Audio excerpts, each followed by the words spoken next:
IPL 2022 brings some cracking games and it's match number 2. It's a repeat of the IPL 2020 final. I'm talking about Delhi Capitals versus Mumbai Indians. It's an afternoon clash, the first in this campaign, and we have brand new experts on cricket.com and welcoming someone right now as a certain Australian. I won't give it away yet.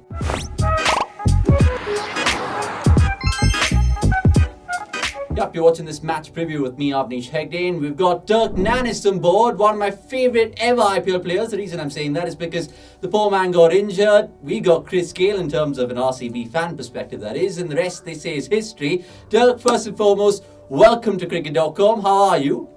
Very good. It's fantastic to be with you. It's funny, most people seem to remember me as the person who got injured for Chris Gale to come into the side. It's my biggest claim to fame, it seems, these days.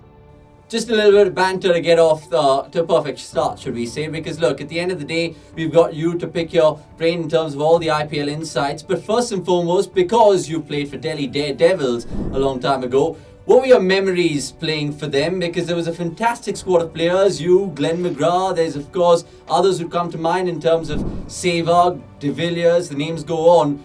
With Delhi, do you have that strong affinity, Dirk? I do. For me, Delhi was my first international cricketing experience. So I'd never gone overseas and played in any form of underage cricket or anything like that. So for me to go to Delhi, and that was the IPL that was in South Africa as well.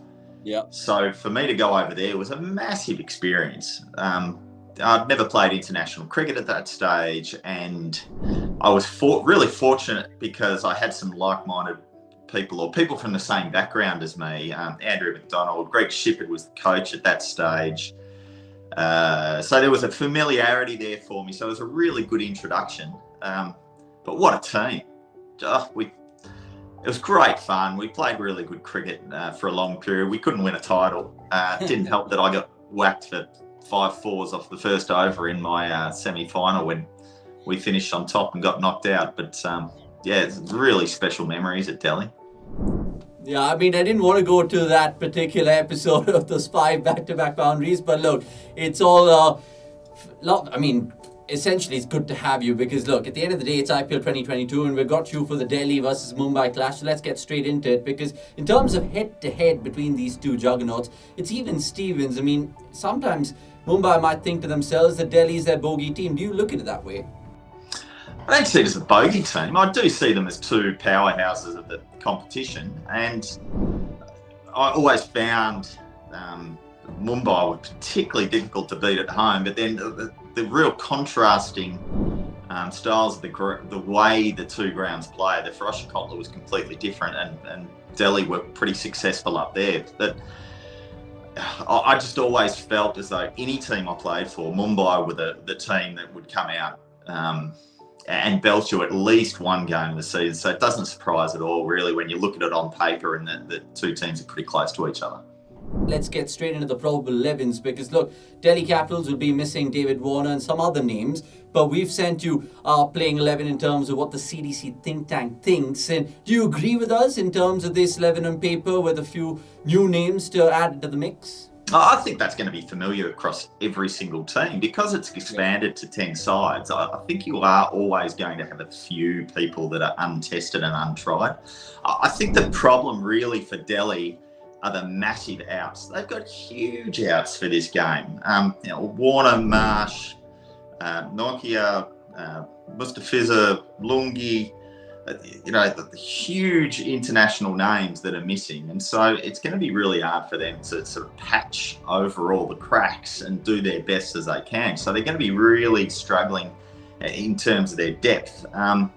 Warner out, Seifert in, that's a pretty logical step.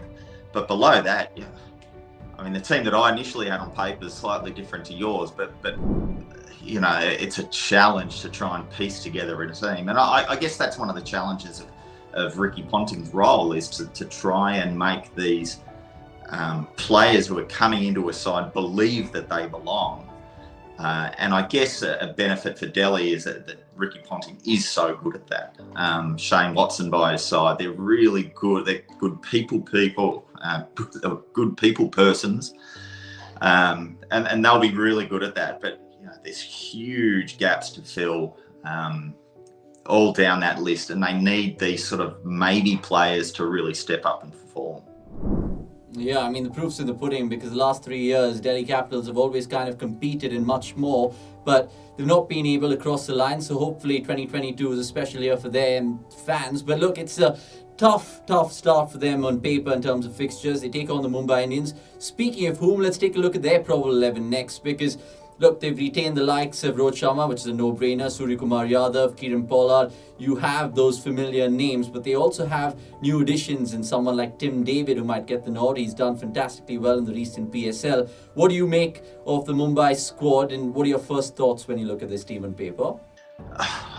More of the same from Mumbai. I mean, you look down that list and there aren't that many holes in their side. You always see Mumbai, for some reason, they've been able to cobble together a really strong side. I love their bowling lineup. I love their quicks that they've got in there. Maybe a couple of question marks around the spinners. People who aren't necessarily tested, but again, as I said earlier, every team's going to be tested, because the depth of the 8 teams going to 10, that means it's going to be tested. Can Fabian Allen step up? I love the youth in Tilak Varma up near the top of the order. I'm super excited to see what he can bring across not just this game, but across the season. And then Tim David, you've got this ready-made guy who can come in and strike his first ball for 6, and that's why he went for so much money. There's not that many people. You think of a Glenn Maxwell type or a Kieran Pollard type. These types of people who can come to the crease and hit their first ball for 6 and strike at 200 right from the word go. That's why he is so precious, and that's why he got picked up. Yeah, I mean, it's food for thought, really, when you look at Mumbai Indians and the template they normally stick to. We always understand the Indian core is going to be having those positives, but the bowling, like you mentioned, is going to be fantastic to see, especially next year when Jofra Archer joins the party. So, having said that, I mean, that's tasty from a bowler's point of view. Let's now get into some of the players that I want to ask you about. And the one which stands out, I mean, 2 essentially are the captains, because make no mistake, Rishabh Pant, he's blown hot, blown cold some seasons. Which Rishabh Pant do you think will stand up in IPL 2022? Because the data suggests that it's a mixed bag, shall we say. There's a lot on his shoulders, isn't there? I think that, again, with having someone like a Ponting will bring out his best game. Didn't have a fantastic last couple of years, and you look at his numbers, you think his strike rate's down. But then again, last year he struck at 128. That's still pretty good. That's not terrible. And I would expect someone like that, the quality always rises to the top. And you think with some able bodies around him, and you think especially when you get the Warners and the Marshes around, Ishan Khan, when he comes off, these guys are just going to be flying along. So he's got no scoreboard pressure when he comes to the crease a lot of the time in terms of having to come out and strike. He'll be allowed to construct an innings and go on and make those sort of dynamic innings that we expect out of him. So I think he's got a really exciting season ahead. I think because of the cattle that he's got around him. Yeah, and like you said, Ricky Ponting, of course, going to be there just to chisel him in terms of that perfect skipper. And his counterpart, Rohit Sharma, of course, has not had the best of years before IPL 2020 with the bat in hand. He was always kind of getting those big scoring games, but not having that consistency. But since IPL 2020, he's kind of adopted a different approach, especially in the power play, kind of going more gung-ho, playing that kind of kamikaze brand of cricket, if I may say. Do you think Rohit Sharma will stick to that ploy? It's working. It is. Why wouldn't he? I mean, why wouldn't he? Again, I think in T20 cricket, the more experienced the player, the better the quality output you're going to get. So someone like him, almost like a fine wine, really. He understands his game so exceptionally well. I can't see how you can regress and go back to what came before that wasn't really working for him. I think he's such an explosive player. He's so familiar with the role. He's playing on pitches that are incredibly familiar to him.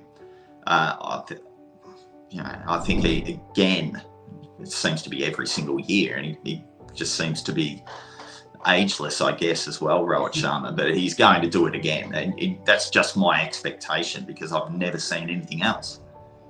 Yeah, I mean, he is the hitman for a reason. And look, openers are going to always be playing their part. And we didn't even talk about Prithvi Shaw when we were kind of just talking about Delhi Capitals earlier. And not to forget Rob Mampal and characters like that. But enough of me. Let's just, of course, get into this fixture a little bit more because history suggests something completely baffling for Mumbai Indian fans. Because since 2013, Dirk, get this, they haven't won their opening fixture in IPL. So do you think they can shed that slow starter stag and get off to a flying start? For me, I just think pound for pound in this game, Mumbai are going to win. And I think they're going to win comfortably. I just think that the Delhi Capitals have got too many holes to fill. That being said, some of the losses that Mumbai have taken in the first round have been baffling over the years. They just find a way to lose games that they shouldn't lose. And so you wonder whether that's, whether they're underprepared coming into a game or what it is that brings about those losses, but they've got an uncanny knack of doing it all the time. But I would expect when you look at these two sides, I just think there's too much quality in that Mumbai side, and I think that they're going to come out with the win. Final one from you, Dirk, just before to wrap this preview up. An expert tip, any insight that you've been able to offer to the players out there? An expert tip. Well, last time that Delhi played Mumbai, the only game that they played at Brabham Stadium, I was there. That was and Kyron Pollard came out and belted one of the most amazing quick-fire innings to completely change the game. I'd really like to see that again. He again is another one like Rohit Sharma who just appears to be ageless. I feel like he's been playing T20 cricket for 34 years and he's only 34 years old. I reckon he's going to do it again, and I'd love to see him come out and on that small ground just plant a few, even over the top of the stand into the road. Dirk Nannes, it's been fun. We'll of course see you shortly for the Punjab-Bangalore game because that too is going to be a riveting watch.